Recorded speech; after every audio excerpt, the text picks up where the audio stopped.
matin, et durant tout le jour, les mois, dans l'automne, l'avenir en entier, face à la fenêtre, c'est un cri contraint à s'enfoncer en lui-même qui est supposé ici, dans la salle à manger.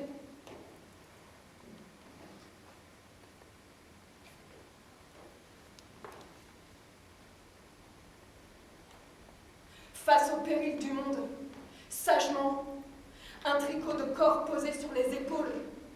Le silence est comme une musique, un bruit qui pense à voix haute. Et sagement, je repose tout le jour qui diminue. Et dans son effacement, je m'efface également dans la lumière de plus en plus imperceptible. 5 heures du soir. On dira qu'il faut allumer, on allumera.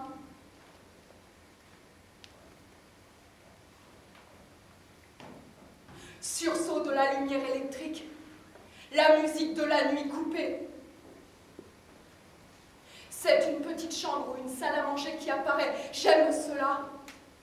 Oui, j'aime. La disparition du soleil. C'est mon évanouissement, mon challenge.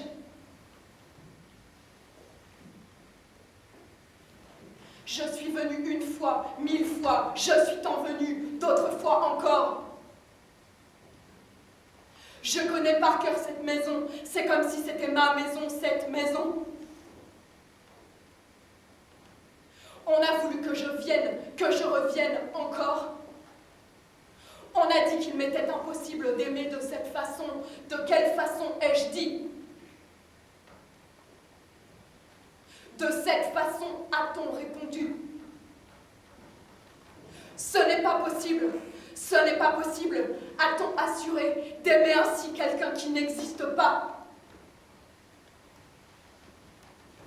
J'attendais le souper, les médicaments, le souper. Je suis tombée atrocement sur toi, comme un être nouvellement venu. Et dans cette atrocité de la rencontre, la nuit et les nuits durant, l'éternité, dans les nuits, les lendemains entiers, face à toi, c'est mon amour fou de toi, un amour étouffé de toi, incompréhensible, je le jure, comme une venue au monde. Un chagrin forcé vivant de lui-même.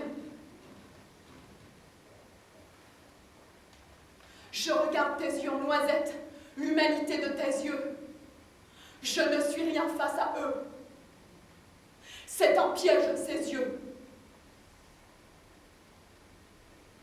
Mon regard s'abaisse doucement. Un sourire se pince sur les lèvres. Le silence s'y dépose comme la salive en coin. Une musique douce, je fonds comme neige au soleil. Et modestement, je pose ses yeux tout le long des jours. Et dans l'effacement de la mémoire, je m'efface également dans la nuit de la souvenance, de plus en plus imperceptible. L'amnésie au total.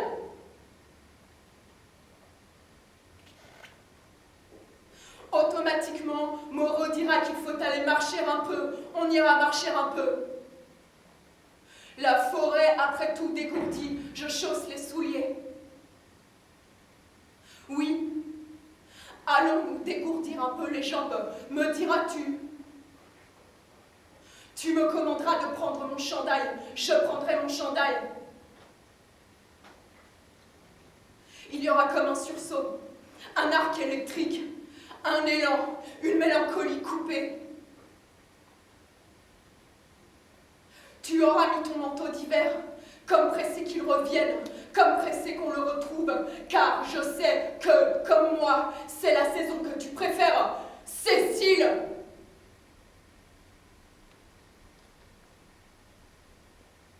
Oui, nous aimons cela, la disparition des chaleurs excessives. Nous aimons le froid, et ce que nous aimons encore davantage, c'est le bouillon de légumes après en avoir fait l'expérience. Tu m'as traîné ici tant de fois, les allées et venues, encore et encore. L'endroit nous est familier pour des raisons opposées. Tu as voulu que je vienne, que je revienne encore pour mon bien, encore pour mon bien ou mon mal, mon manque, toi. Je dis qu'il est impossible de me laisser de cette façon. De quelle façon as-tu dit? De cette façon ai-je répondu. Ce n'est pas possible. Ce n'est pas possible, m'as-tu assuré, d'être ainsi épuisé. J'attendais ton retour. J'ai enlevé ma robe. Je me suis démaquillée. Je me suis allongée. J'ai attendu. Je me suis pendue à ton cou, monstrueusement approchée de toi, comme un être venu de la mer. Et dans cette immensité, j'ai plongé, les yeux fermés, un matin tôt, à l'aube fraîche, pleine d'eau, de froid. J'avais si froid dans ce bain, mon maillot collé à ma peau comme une seconde peau. Et toi, tu avais peur que je prenne froid. Et d'ailleurs, j'ai dit que j'allais prendre froid, qu'il fallait que je reste un peu dans l'eau à faire le fou. Et j'ai fait l'andouille. Et toi, tu étais belle, ta bouche se détendait, ouverte et heureuse. Oui, ta bouche et ton visage heureux. Et moi, je faisais le fou. Et je suis sortie, je grelottais. J'avais froid. Horriblement froid. Tu m'as réchauffé, comme ramené à la vie. J'ai retiré mon slip de bain. Mon sexe était minuscule. Tu t'es moqué de moi et nous avons ri. Nous en rions encore. Et alors on se regarde d'un amour fou. Un amour si grand, si impossible, comme une seule fois au monde. Un amour de force vivant de lui-même.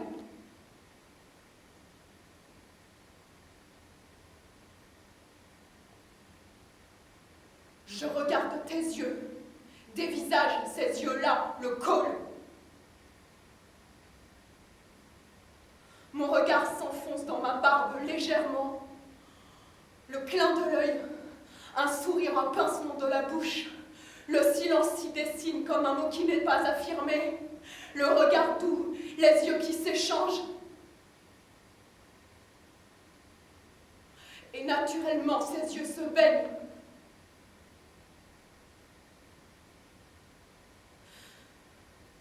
Et dans la nuit de la souvenance, je m'abstrais dans la nuit jusqu'à ma totale disparition.